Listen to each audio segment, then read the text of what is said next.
আজি আপোনালোকক দেখুৱাম উত্তৰ পূব ভাৰতৰ সৰ্ববৃহৎ চিৰিয়াখানা এখন অৰ্থাৎ গুৱাহাটী চিৰিয়াখানা। বলক ভিডিঅ'টো আৰম্ভ কৰোঁ।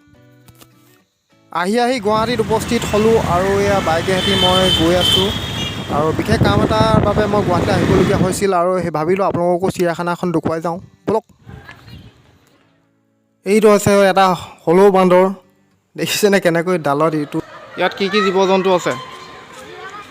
হলৌ বান্দৰ, শৰপশু, জিৰাফ, হনুমান বান্দৰ, পক্ষীগৃহ, দেও ছাগলী, হেপা, পক্ষীগৃহ, ঘোং, জলহস্তী, ভালুক, নাহৰফুটুকী বাঘ, ভালুক, লতামুকুৰি বাঘ, নিগনি পহু, শগুন, হিৰিম্ভ, ঢেকীয়াপতীয়া বাঘ, এশিঙীয়া, বগা বাঘ, নীলা গাই, এশিঙীয়া গড়, এইবোৰ ঢেৰ জীৱ জন্তু আছে ইয়াত। আহি আপোনালোকে এনেকুৱা এখন মেপ দেখিবলৈ পাব আৰু মেপখনতে জীৱ জন্তুসমূহ ক'ত আছে আপোনালোকে সকলো জানিব পাৰিব আৰু সেইমতে চাই যাব পাৰিব। বাবৰে, জিৰাফটো একদম ৰেম্পত খোজকাঢ়ি আছে, দেখিছেনে আপোনালোকে? চব এইটো হৈছে এটা জিৰাফ, কেনেকৈ খোজকাঢ়ি আছে। এইটো হৈছে এটা হলৌ বান্দৰ।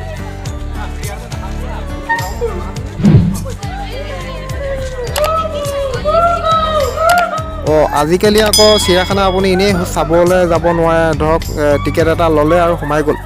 আজিকালি বহুতো নীতি নিয়ম হ'ল আৰু টিকেট কাটিবলৈ হ'লে আপোনালোকে অনলাইন কৰিব লাগিব। অনলাইন কৰাৰ পিছতহে টিকেট কাউণ্টাৰৰ পৰা টিকেটটো সংগ্ৰহ কৰিব আৰু তাৰপিছত গেটলৈ যাব পাৰিব আৰু চিৰিয়াখানা চাব পাৰিব।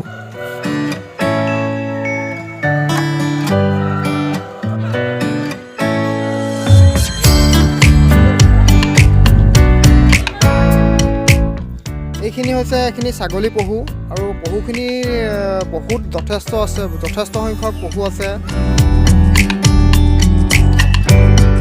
বলক আপোনালোক বাঘ,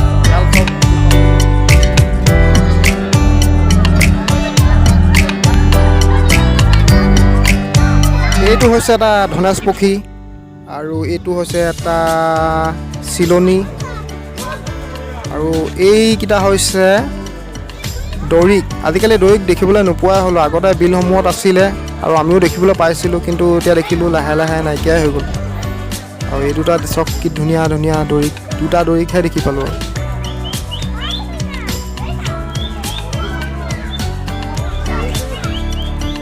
এইকেইটা হৈছে মৌৰা চৰাই। মৌৰা চৰাই প্ৰায় 4টামান আছে।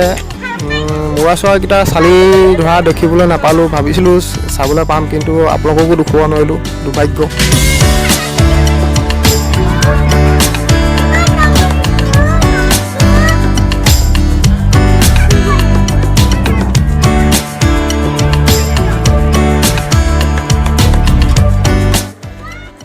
চিৰিয়াখানাখনত দুই এটা পহু এনেকৈ মুকলিমূৰীয়াকৈ দেখিবলৈ পোৱা গৈছে আৰু পহুটোৱে কিবা খাই আছে নেকি, কিবা খাবলৈ দিছে চাগে।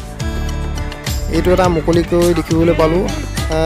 এইখন দেখিছে নহয়, ঘোং আৰু টাইগাৰ অৰ্থাৎ ভালুক, সকলোকে দেখুৱাম আপোনালোকক, চাব দেই। এইটো হৈছে এটা বন মেকুৰী।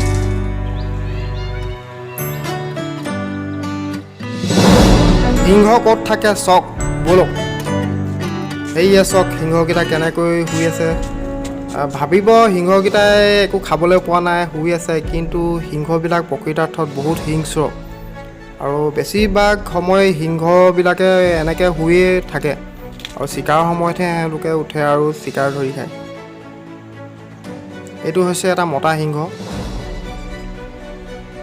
আৰু সেইজনী হৈছে এজনী মাইকী সিংহ চক। আৰু মতা সিংহবিলাকৰহে কেশৰ থাকে, কিন্তু মাইকী সিংহবিলাকৰ কেশৰ নাথাকে।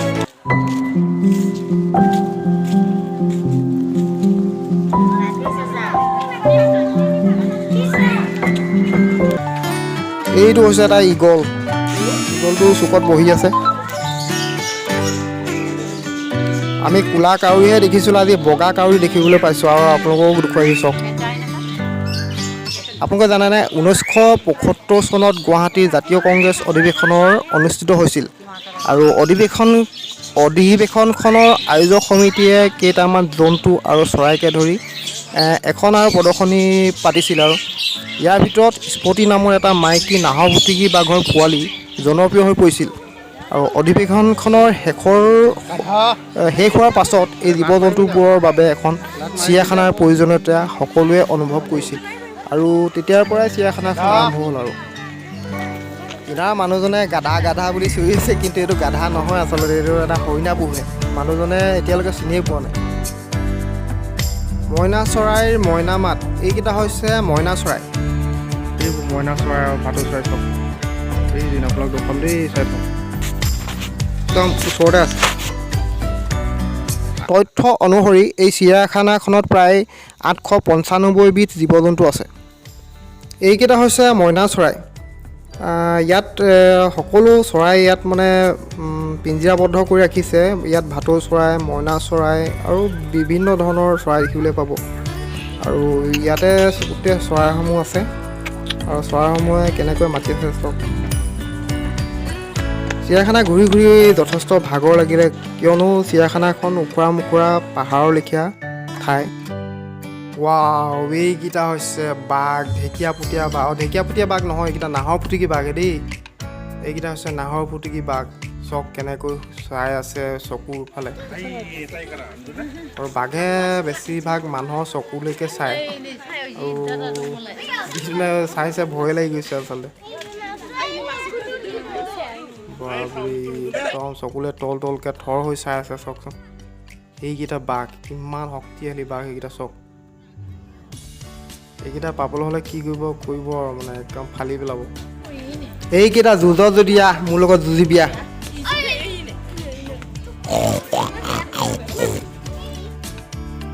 এইকেইটা হৈছে ভালুক। ভালুক কেইবাটাও দেখিবলৈ পোৱা গৈছে। এইটো চক ভালুক বা ভালুকটো থিয় হৈছে কেনেকৈ চক।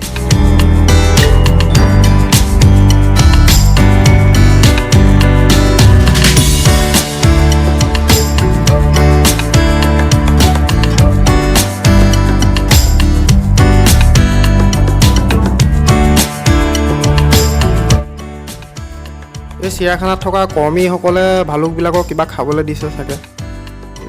কিবা কুঁহিয়াৰ দিছে, কিবা গাজৰ দিছে, এনেকুৱা ধৰণৰ কিবা কিবি দিছে খাবলৈ। এই গাজৰবিলাক ভালুককেইটাই খাইছে চক। আৰু এটা কথা দেই, আপোনালোকে চিৰিয়াখানালৈ আহিলে জীৱ জন্তুসমূহক কিবা কিবি খাবলৈ দিব নোৱাৰিব, আৰু যদি এনেকৈ কৰে তেন্তে আপোনালোকে ফাইন ভৰিবলগীয়া হ'ব পাৰে।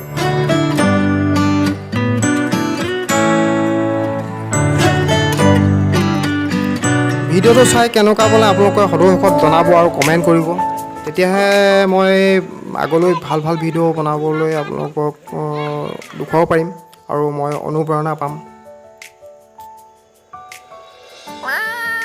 এইকেইটা হৈছে লতা মাকৰি বাঘ। লতা মাকৰি বাঘকেইটা ভিতৰত সোমাই আছে, ভালদৰে দেখুৱাব পৰা নাই আপোনালোকক, কিন্তু এয়া এনেকি অলপ দেখিবলৈ পাইছোঁ। আৰু এইকেইটাই চক লতা মাকৰি বাঘ। এইকেইটা হৈছে নিগনি পহু। মই আজিহে প্ৰথম দেখিছোঁ দেই নিগনি পহু। এটা দেখিবলৈ ভালেই লাগিছে, গাত কেনেকৈ আগবাগ লগা দেখিছোঁ নহয়। এইকেইটা হৈছে নিগনি পহু। নিগনি পহু আছে যথেষ্টকেইটা দেখিবলৈ পোৱা গৈছে। ইহঁতে কিবা কিবি খাই আছে চাগে। এইকেইটা হৈছে শগুন। আজিকালি শগুন দেখিবলৈ নাপাওঁ। আগতে আমাৰ পথাৰবিলাকত শগুনে গোটেই উভৈনদী হৈছিলে, কিবা গেলা গৰু ছাগলী মৰিলে পেলাই দিয়ে আৰু সেইবিলাক খায়। এইকেইটা হৈছে শগুন, আজিকালি দেখিবলৈ নোপোৱা হ'লেও। আৰু বেছিভাগ শগুন কিবা প্ৰাকৃতিক পৰিৱেশৰ কাৰণে নে কিবা কাৰণে মৰিছে, আৰু এইকেইটা হৈছে ঢেকীয়াপতীয়া বাঘ অৰ্থাৎ বেংগল টাইগাৰ।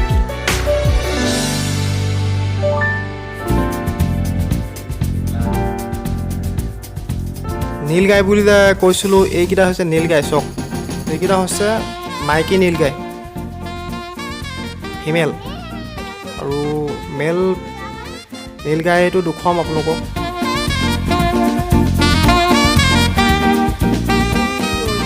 নীলগাইও যথেষ্টকেইটা দেখিবলৈ পোৱা গ'ল।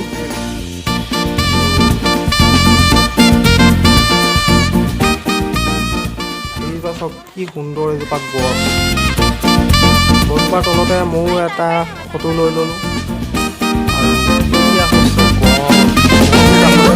এইটো গড় চক তো হাতে ঢুকি পোৱা দেখোন গড়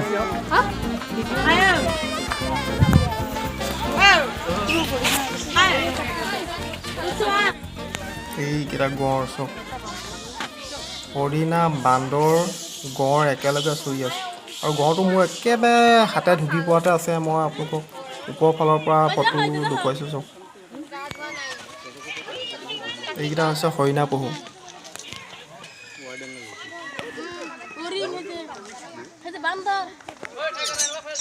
চিৰিয়াখানাৰ কৰ্মীসকলে কিবা আপোনাৰ গোমধানৰ গুৰি লেখীয়া দিছে এইবিলাক খাই আছে গড়কেইটাই লগতে হৰিণা পহুটোৱে কিবা কিবি খাই আছে এইবিলাক এইটো হৈছে পৃথিৱীৰ বিখ্যাত এশিঙীয়া গড় চক গড়টোৰ বেছি বয়স নাই হোৱা কিয়নো তাৰ খৰ্গটো ভালদৰে ওলোৱাই নাই পোৱালি গড় থাকে নিশ্চয় এইটো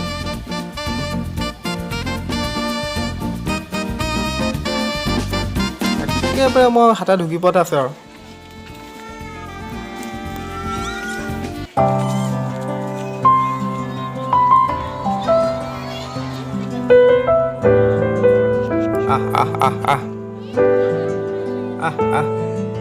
তেন্তে বন্ধুসকল যদি ভিডিঅ'টো চাই আপোনালোকে ভাল পালে তেন্তে লাইক শ্বেয়াৰ আৰু ছাবস্ক্ৰাইব কৰি দিব কাৰণ আপোনালোকৰ সহায় পালেহে মই ভৱিষ্যতলৈ ভাল ভাল ভিডিঅ' দিবলৈ অনুপ্ৰেৰণা পাম আপোনালোকৰ সহায়ৰ অবিহনে মোৰ চেনেলটো কেতিয়াও গ্ৰ' হ'ব নোৱাৰে আৰু সেয়েহে আপোনালোকৰ সহায় সহযোগিতা কামনা কৰিছোঁ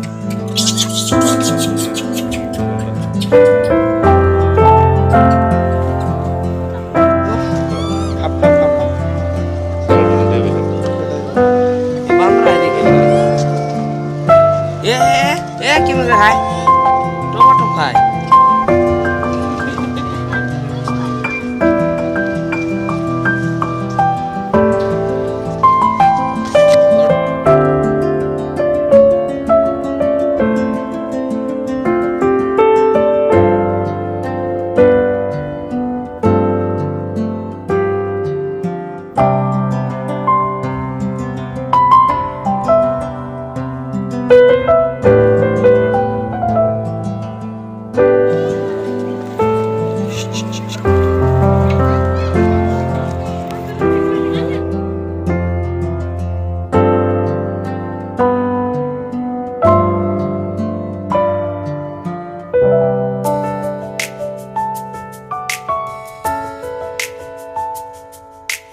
এইটো হৈছে এটা ইমু চৰাই আৰু ইমু চৰাই যথেষ্ট ডাঙৰ হয় আৰু ওখ হয় সিহঁতৰ ঠেংকেইটা দীঘল দীঘল আৰু ডিঙিটো যথেষ্ট দীঘল আৰু ইহঁত বহুত শক্তিশালী হয় আৰু মানুহক পিঠিত তুলি আৰামছে লৈ যাব পাৰে আৰু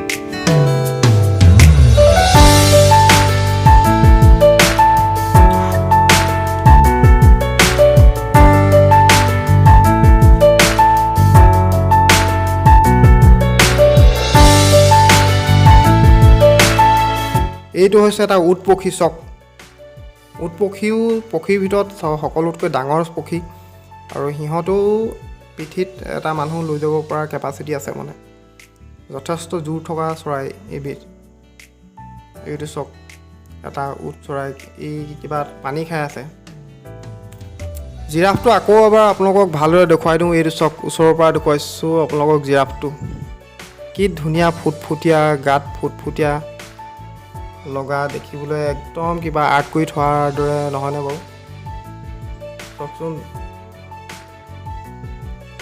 তেন্তে চিৰিয়াখানা আজিলৈ ইমানতে সামৰণি মাৰিছোঁ ব'লক গৈ থাকোঁ এতিয়া ঘৰলৈ